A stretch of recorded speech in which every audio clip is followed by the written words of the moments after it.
आज का दिन वास्तव में विशेष है।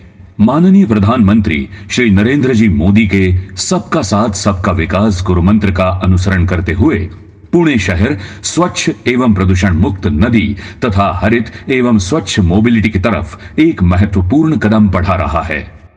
मुला मुठा नदी के प्रदूषण उपशमन परियोजना का शिलान्यास। भारत सरकार की प्राथमिकता सूची में जल संवर्धन ये उच्च प्राथमिकता पर रखा गया है और इसी प्राथमिकता के फलस्वरूप स्थापित की गई है एनआरसीपी यानी राष्ट्रीय नदी संवर्धन योजना।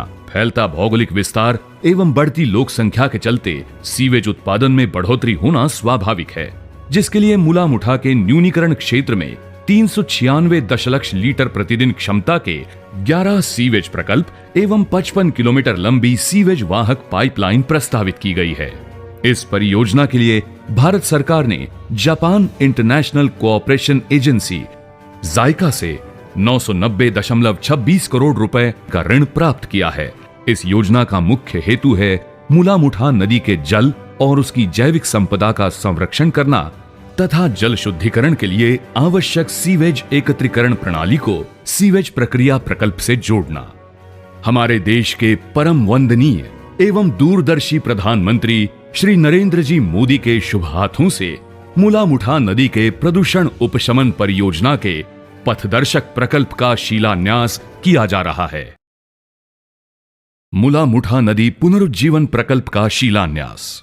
पुणे महानगर पालिका द्वारा मुला मुठा नदी पुनरुज्जीवन प्रकल्प का नियोजन किया है। इस परियोजना का मुख्य उद्देश्य है नदी किनारे बसा रहवासी क्षेत्र बाढ़ से सुरक्षित रखना, नदी के तटवर्ती क्षेत्र पर होता अतिक्रमण रोकना, नदी में जल स्तर को बनाए रखना, नदी की ओर जाने वाले घाट और रास्तों को सुधारना और नदी के पास स्थित ऐतिहासिक इमारतों और उद्यानों को नदी के साथ जोड़ना।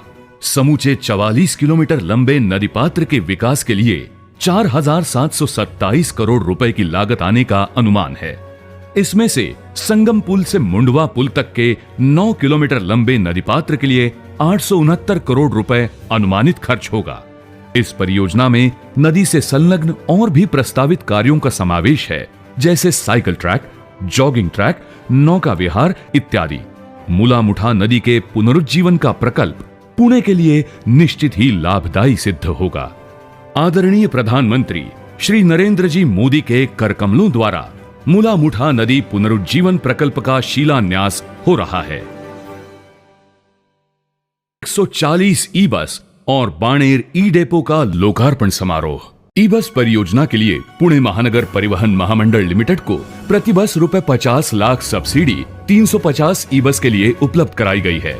ये 70 ई बस अत्याधुनिक सुविधाओं के साथ बाणेर ई डेपो से संचालन के लिए कॉन्ट्रैक्चुअल मोड पर 35 AC/DC चार्जर्स के साथ EVEY ट्रांस प्राइवेट लिमिटेड ने विकसन करके प्रतिदिन 200 किलोमीटर परिवहन सेवा देने का नियोजन है। 150 ई बस द्वारा 2 करोड़ किलोमीटर का संचालन पूरा किया है। PMPML महाराष्ट्र में सबसे अधिक ई बस सेवा देने वाली पहली शहरी परिवहन संस्था बनके इसमें आज तक मार्च 2022 तक फेम 2 द्वारा प्राप्त होने वाली 150 ई बस को मिला के 8 ई डेपो द्वारा 650 ई बसेस शहरवासियों को उपलब्ध होंगी। पुणे एवं पिंपरी चिंचवड़ महानगर पालिकाओं के शहरवासियों के लिए प्रदूषण मुक्त, वातानुकूलित, आरामदायी तथा फायदेमंद सार्वजनिक परिवहन की सेवा देने के लिए ई बस को प्राथमिकता दर्शाई गई है।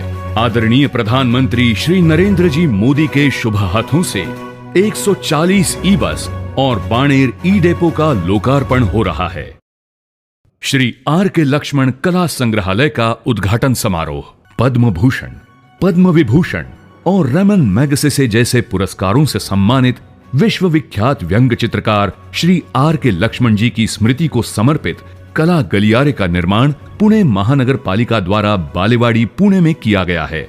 लगभग 30,000 व्यंग चित्रों की संपदा के धनी श्री R.K. लक्ष्मण जी अपने तीखे व्यंग चित्रों के लिए प्रसिद्ध थे।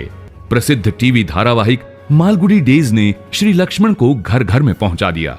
इस धारावाहिक पर आधारित एक ऑडियो विजुअल मॉडल भी इस गलियारे में दिखाया जाएगा। R.K. Lakshman Museum is a vision of our Honorable Prime Minister Shri Narendra Modi ji. My family and I are indeed grateful to have been given the opportunity to showcase the journey of Lakshman in this museum. Bharat के दृष्टा प्रधानमंत्री श्री नरेंद्र जी मोदी द्वारा महान व्यंग चित्रकार Shri R.K. Lakshman कला संग्रहालय उद्घाटन के शुभ संयोग के हम सब साक्षी हैं।